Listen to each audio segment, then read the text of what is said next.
Continuando, né? Oitava. No século XVIII, a Europa foi marcada por um movimento intelectual que configurou a nova ordem das relações sociais no mundo ocidental. Dentre as ideias políticas e sociais do iluminismo, apareceram as bases do que se denominou liberalismo. Destacou-se nessa corrente o autor inglês, só uma observação, ele não era inglês, ele era britânico, ele nasceu na Escócia. Então assim, isso é normal das pessoas confundirem, tá? Por ser um cidadão britânico, então alguns autores costumam confundir falando que ele era inglês, mas ele nasceu na Escócia, um dos reinos que compõem o Reino Unido. Tá? Só uma observação. Adam Smith, que em 1776 escreveu uma importante obra que defendia os princípios das doutrinas liberais. Esse manual de comportamento liberal, que colocava os princípios básicos do sistema capitalista, foi denominado, então vamos ver aqui, 8, alternativa B, a riqueza das nações. Então foi a grande obra de Adam Smith, lá no ano de 1776, já, né, para a segunda metade, a metade final do século XVIII, o século do quê? Das luzes. Fiquem atentos a isso.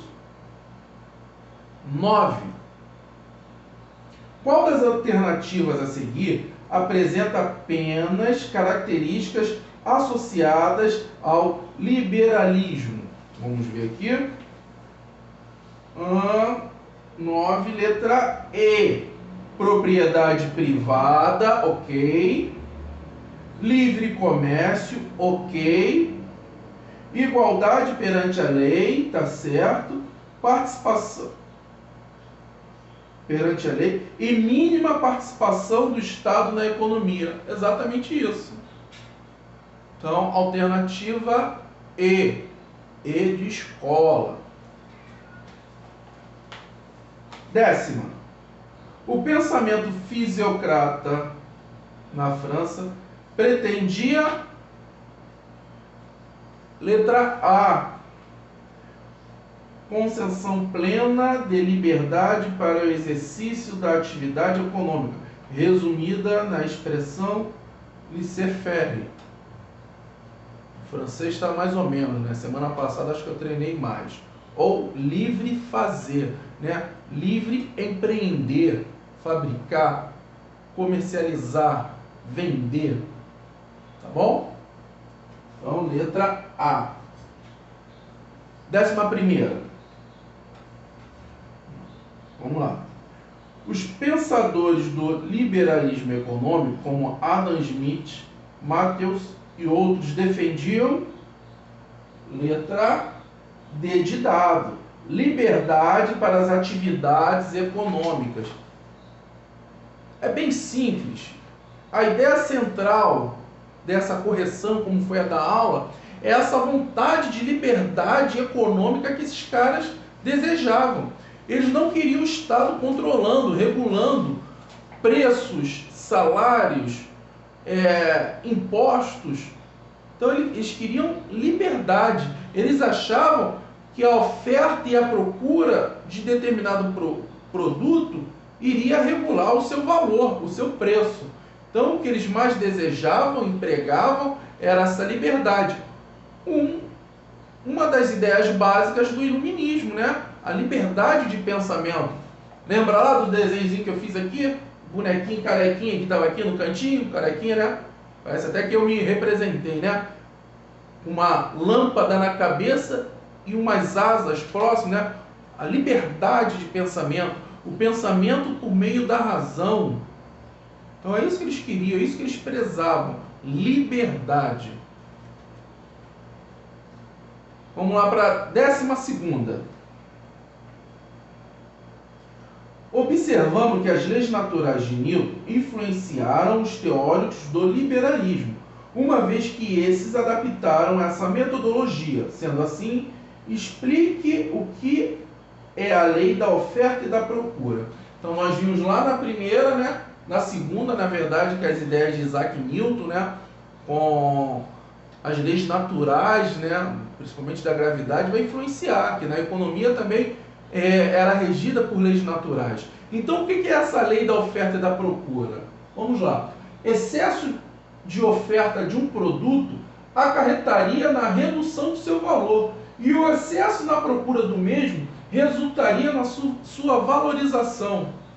Traduzindo, se eu tenho muita, vamos pegar um produto qualquer, batatas. Se eu tenho muitas batatas no mercado, eu chego no Guanabara, tem lá 2 caminhões de batata. Eu chego no Presunic, mais 2 caminhões de batatas. No Extra, mais 2 caminhões de batatas. Então o valor da batata ele vai ficar reduzido, porque eu tenho muito desse produto sendo oferecido. Agora o inverso.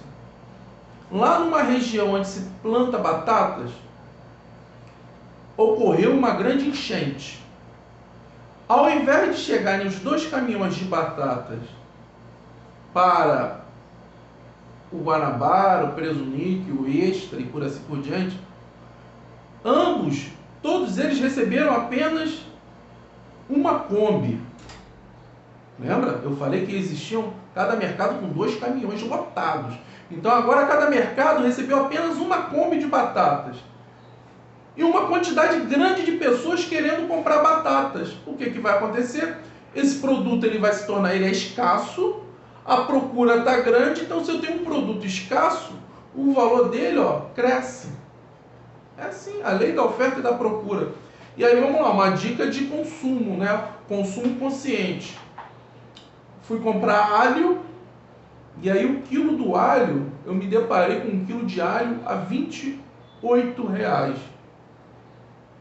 O que eu comprei? Apenas 2 cabeças. O essencial. Então, algumas receitas onde eu ia caprichar mais no alho, eu vou reduzir. Por quê? O consumidor também é a chave dessa questão. Se eu vejo que um produto está muito caro, eu não compro. Deixo lá. Porque se todos pensarem da mesma maneira, aquele produto vai começar a ficar encalhado e o quê? O estoque dele vai aumentar e o preço vai cair. É assim que funciona consumo consciente. Dica de economia gratuita, hein? Coach. Estou fazendo coach de economia, né? Vou cobrar, hein? Brincadeira. Mas entenderam? Então é assim. Então se eu tenho um produto sobrando no mercado, o preço dele vai cair.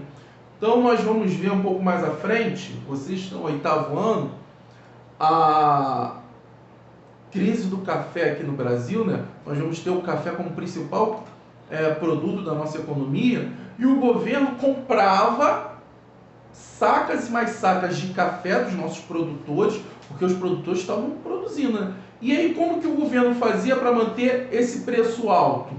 Queimava o café. Então o governo comprava café, deixava o café estocado, mas aí o mercado sabe que o café está estocado, o preço continua baixo. O governo queimava toneladas de café na Companhia Siderúrgica Nacional, ali em Volta Redonda, para que o preço do produto ficasse alto, porque eu estou diminuindo a oferta do produto no mercado. Tá bom? Mais uma pausa aqui para a reta final e nós já retornaremos para o final da nossa correção, tá?